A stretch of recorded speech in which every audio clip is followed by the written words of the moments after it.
Anda pernah nggak sih lihat satu saham kelihatannya kecil, tapi kok potensinya kayaknya besar banget. Tapi bingung mau mulai analisis dari mana. Nah, hari ini anggap saja saya ini mentor Anda. Kita akan bedah bareng-bareng saham bank dengan kode AGRS ini satu persatu sampai kita benar-benar dapat gambaran lengkapnya. Jadi pertanyaannya tuh sebenarnya simpel tapi penting banget. Di satu sisi ada bank kecil dengan ambisi yang wah, raksasa. Terus di belakangnya ada dukungan penuh dari salah satu raksasa finansial Korea Selatan. Nah pertanyaannya, jangan-jangan ini hidden gem atau permata tersembunyi yang belum banyak orang sadar? Yuk kita cari tahu bareng-bareng. Oke, sebelum kita loncat ke angka-angka yang rumit, kita kenalan dulu deh sama banknya. Nah, inilah dia, PT Bank IBK Indonesia Tbk. Jadi, setiap kali Anda dengar kode saham AGRS, ingat ya, ini bukan cuma huruf di layar, tapi ada perusahaan beneran di belakangnya. Oke, biar terstruktur, ini dia agenda kita. Pertama, kita kenalan dulu sama banknya. Kedua, kita cek kesehatan finansialnya. Ketiga, kita intip strategi mereka ke depan. Keempat, nah ini penting, kita timbang antara peluang dan risikonya. Dan terakhir, tujuannya adalah supaya Anda punya semua bekal buat bikin keputusan investasi sendiri.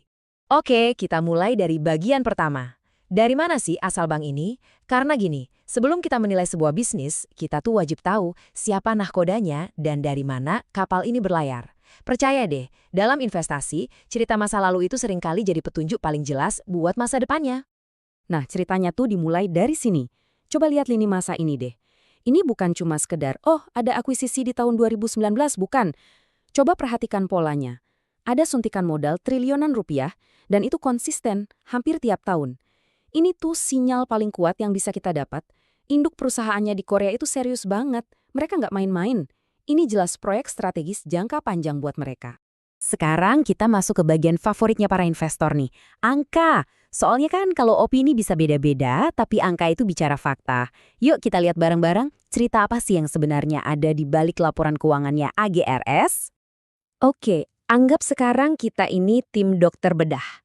Di depan kita ada pasien, yaitu laporan keuangan AGRS. Tugas kita adalah membedahnya dengan hati-hati buat cari tahu kondisi kesehatannya yang sesungguhnya. Siapkan pisau bedah analisis kita ya. Nah, baru mulai aja kita langsung ketemu teka-teki. Kalau dilihat setahun penuh, labanya kok turun.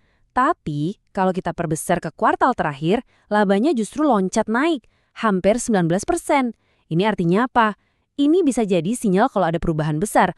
Mungkin penurunan tahunan itu karena mereka lagi banyak biaya untuk tumbuh. Tapi lonjakan di kuartal terakhir ini nunjukin kalau hasilnya mulai kelihatan.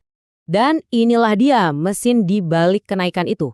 Penyaluran kreditnya meroket hampir 38%. Gila, kenceng banget. Tapi tunggu dulu. Lihat sisi satunya. Dana pihak ketiga, ini uang simpanan nasabah ya, tumbuhnya cuma di bawah 5%. Nah, di sini kita lihat, ada yang nggak seimbang nih. Gas buat ngasih kredit jauh lebih kencang daripada rem dari dana simpanan yang masuk. Angka ini mengkonfirmasi ketidakseimbangan tadi. Rasio LDR-nya lebih dari 128%. Coba bayangin mesin mobil yang RPM-nya digeber terus.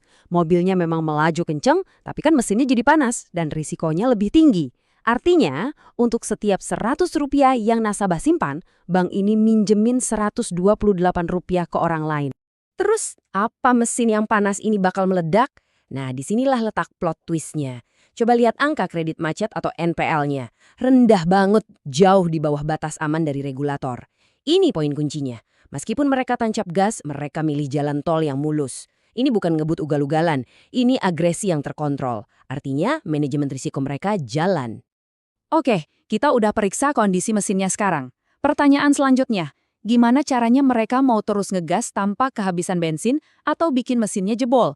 Nah, sekarang kita lihat strategi masa depan mereka. Wah, ternyata rencana mereka ini lengkap banget. Mereka nggak cuma bertaruh pada satu hal. Di satu sisi, mereka efisiensi lewat digital. Di sisi lain, mereka ekspansi ke sektor-sektor yang potensial banget, kayak UMKM dan pembiayaan hijau. Sambil tancap gas, mereka juga terus memperkuat remnya lewat manajemen risiko. Ini pendekatan yang komplit buat tumbuh berkelanjutan. Tentu saja, semua rencana besar ini butuh bahan bakar yang nggak sedikit. Nah, disinilah rencana right issue senilai lebih dari Rp1 triliun itu jadi penting banget. Ini cara mereka buat mastiin tangki bensinnya selalu penuh supaya mesin pertumbuhannya bisa jalan terus. Sekarang kita sampai di bagian paling penting dalam analisis apapun, menimbang dua sisi mata uang. Di satu sisi ada peluang, di sisi lain pasti ada resiko. Ingat ya, nggak ada investasi yang bebas resiko. Pertanyaan yang sebenarnya adalah, apakah potensi keuntungannya sepadan dengan resiko yang harus kita ambil? Yuk kita taruh semuanya di atas timbangan. Di sisi peluang, kita punya valuasi yang murah, pertumbuhan kredit yang super agresif, dan ada kakak besar dari Korea yang siap sedia mendukung. Tapi di sisi risiko, ada mesin yang panas karena LDR tinggi, ada potensi nilai saham kita berkurang karena ada saham baru yang terbit, dan ada pergantian orang penting di manajemen. Nah, keseimbangan antara dua sisi inilah yang jadi inti keputusan investasi Anda. Buat yang mungkin belum familiar, PBV itu gampangnya gini. Berapa sih harga yang kita bayar di pasar saham buat setiap Rp1 nilai aset bersih yang dimiliki perusahaan? Nah, kalau angkanya di bawah 1, itu artinya kita seolah-olah beli aset perusahaan dengan harga diskon. Dan ini dia angkanya untuk AGRS. Dengan PBV 0,56, itu artinya, kasarnya ya, Anda cuma bayar 560 perak untuk dapetin aset yang nilainya 1.000 perak. Nah, inilah yang disebut argumen valuasi murah, dan ini jadi salah satu daya tarik terbesar dari saham AGRS saat ini. Oke, semua kepingan puzzle-nya sekarang sudah ada di depan kita. Mulai dari ceritanya, kondisi keuangannya, rencana masa depannya, sampai peluang dan risikonya. Sekarang waktunya kita untuk merangkai semuanya jadi satu gambaran yang utuh. Kesimpulan dari analisis fundamentalnya bilang kalau ini adalah sebuah value play. Maksudnya, ada potensi harga sahamnya naik karena harganya sekarang dianggap lebih rendah dari nilai aslinya. Valuasinya yang murah ini juga menciptakan yang namanya margin of safety atau margin keamanan. Ibaratnya kayak bantalan pelindung kalau terjadi sesuatu yang tidak kita harapkan. Sebagai mentor Anda, saya nggak akan bilang beli atau jual. Tapi saya akan kasih kerangka berpikirnya. Pertama, tanya ke diri sendiri, saya bisa tidur nyenyak nggak ya dengan resiko LDR setinggi ini?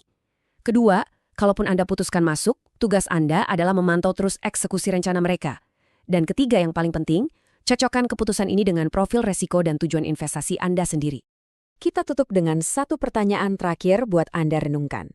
Anggap saja ADRS ini ibarat gedung pencakar langit yang dibangun dengan super cepat. Pertanyaannya adalah, setelah kita periksa semua datanya bareng-bareng, menurut Anda, apakah fondasinya cukup kuat untuk menopang semua ambisi itu?